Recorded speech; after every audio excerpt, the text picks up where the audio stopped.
I used to love film photography, but this is what happened.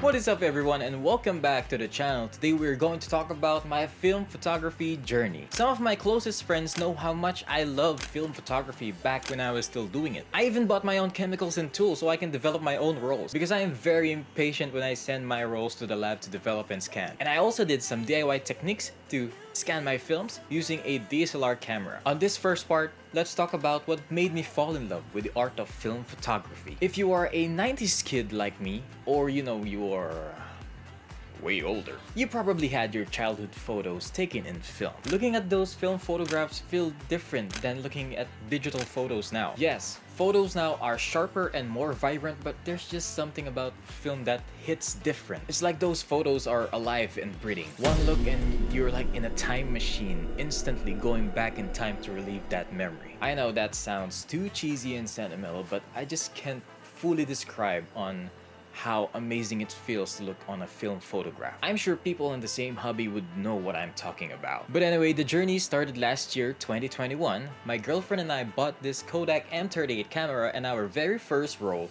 the Kodak Ultramax 400. Here are some of our early shots using this camera. Not bad at all for a toy camera. If you want to know more about this camera, check out my review. I'll put the link in the notes above or in the description below. So fast forward, 2 months in the hobby, the flash on the M38 camera just stopped working. So we decided to upgrade and we got this Minolta XG1.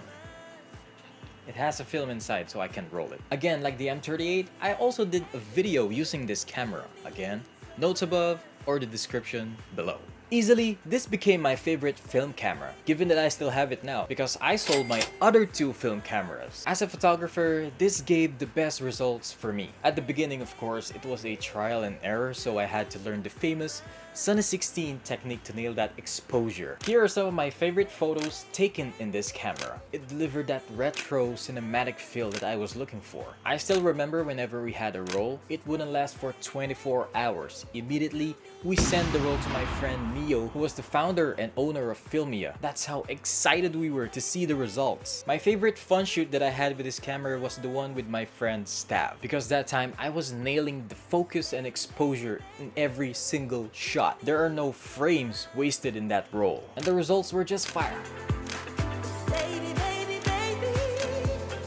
Let me know your thoughts and your favorite film stock in the comments down below. For the second and last part of my narrative, we're finally going to talk about why I decided to quit film photography. I had no issue at all with the art and the community itself. The film community is the best. They even offer raffles every now and then just to give out free film rolls. Main reason why I stopped is because, you guessed it, inflation. The damn inflation. Back when I was still in the hobby, our fridge store just had a whole section in there just for film rolls. I know, some of you just have a separate fridge just for film rolls. Anyway, going back. Let's say if I had 1,200 pesos. That's around 20 point something dollars. I would already had 3 film rolls.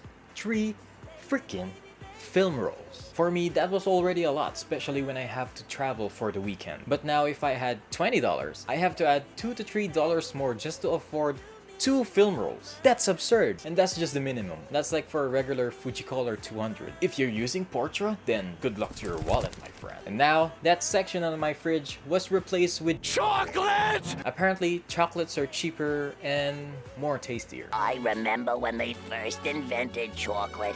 I always hated it! Of course, this is purely situational. If you can sustain the hobby, then I'm really happy for you. But for me, given those prices, I couldn't sustain the hobby. I have other things to pay and save up for. And maybe, just maybe, when film rolls go back to their original prices, maybe I'll come back. That's why I'm still holding on to my Minolta XG1. I'm never going to sell this bad boy. For the viewers out there who had the same situation like me, that you just had to stop with the hobby because of the inflation, let's all hope that someday we can go back. And for the ones who are still on the hobby, thank you for keeping the art of film photography alive. You are the ones holding the fort, so I salute you guys. If you have thoughts or suggestions, please leave them in the comments section down below. And that is it for me today. So please, if you enjoyed this video, give it a like and share it with your friends. And don't forget to subscribe to my channel. And I'll see you all next time.